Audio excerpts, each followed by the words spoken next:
आखिर कौन है धर्मेंद्र प्रधान जिनके इस्तीफे पर इस वक्त पूरे देश की सियासत आकर के टिक गई है।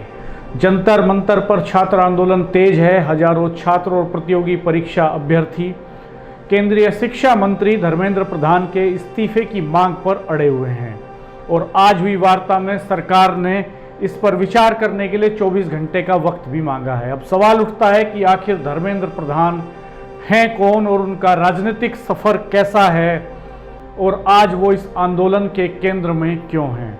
दरअसल धर्मेंद्र प्रधान का जन्म 26 जून 1969 को ओडिशा के अंगुल जिले के तलचर में हुआ। वे एक राजनीतिक परिवार से आते हैं। उनके पिता देवेंद्र प्रधान अटल बिहारी वाजपेयी सरकार में केंद्रीय मंत्री रहे। छात्र जीवन में उन्होंने भी अखिल भारतीय विद्यार्थी परिषद से राजनीति की शुरुआत की और विद्यार्थी परिषद भारतीय जनता पार्टी का अनुषंगिक संगठन है। 1985 में तालचेर कॉलेज छात्र संघ के अध्यक्ष चुने गए।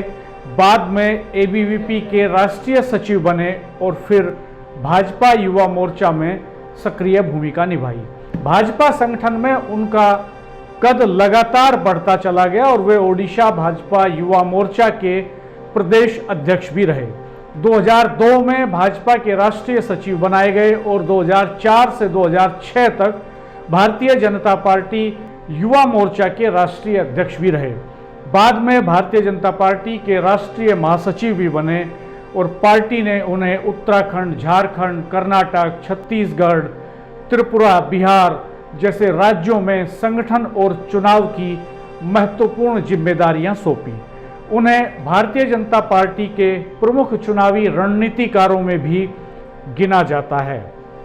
खास बात यह भी है कि ये माना जाता है कि धर्मेंद्र प्रधान नागपुर की पसंद हैं, वो आरएसएस की पसंद के नेता हैं।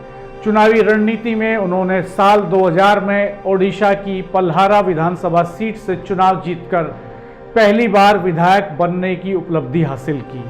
2004 में वो देवगढ़ लोकसभा सीट से सांसद चुने गए। 2012 में बिहार से राज्यसभा पहुंचे और 2018 में मध्य प्रदेश से दोबारा राज्यसभा सदस्य बने।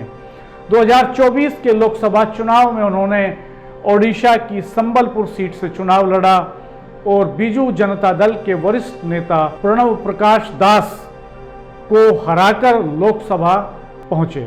2014 में नरेंद्र मोदी सरकार में मंत्री बनने के बाद उन्हें पेट्रोलियम और प्राकृतिक गैस मंत्रालय का प्रभार दिया गया। उनके कार्यकाल में प्रधानमंत्री उज्ज्वला योजना देश की सबसे चर्चित योजनाओं में शामिल रही।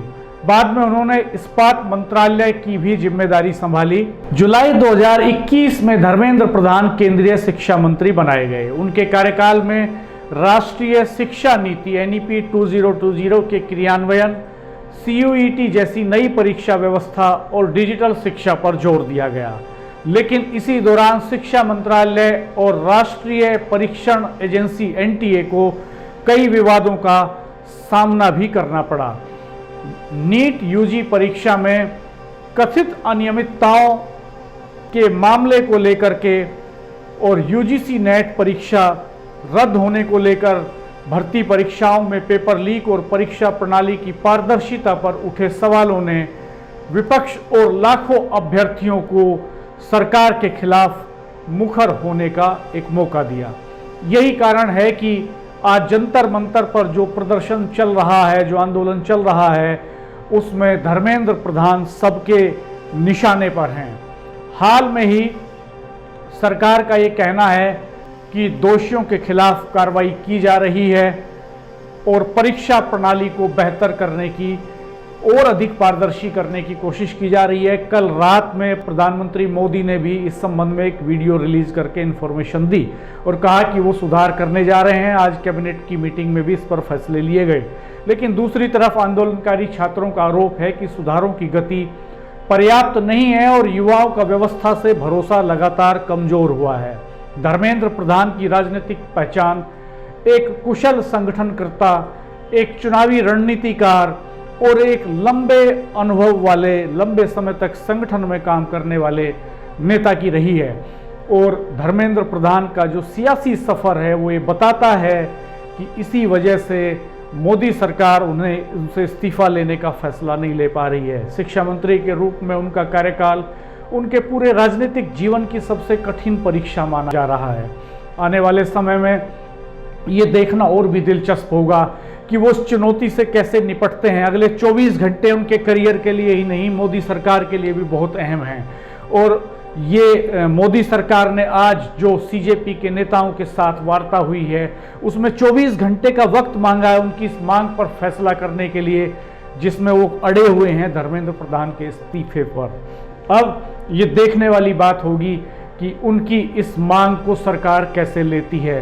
क्या सरकार के लिए फैसला इतना आसान होगा, वो आसानी से धर्मेंद्र प्रधान का इस्तीफा ले लेंगे, या धर्मेंद्र प्रधान कंटिन्यू करेंगे? अगर कंटिन्यू करेंगे तो इस आंदोलन को कितनी ताकत और मिलेगी ये 24 घंटे बाद स्पष्ट तौर पर दिखाई देगा। लेकिन अभी तक सियासी जानकार और देश के मेन स्ट्रीम मीडिया के तमाम बड़े प्लेटफॉर्म्स ये संदेश दे रहे हैं और ये संभावना जता रहे हैं कि शायद मोदी सरकार धर्मेंद्र प्रधान का इस्तीफा नहीं लेगी।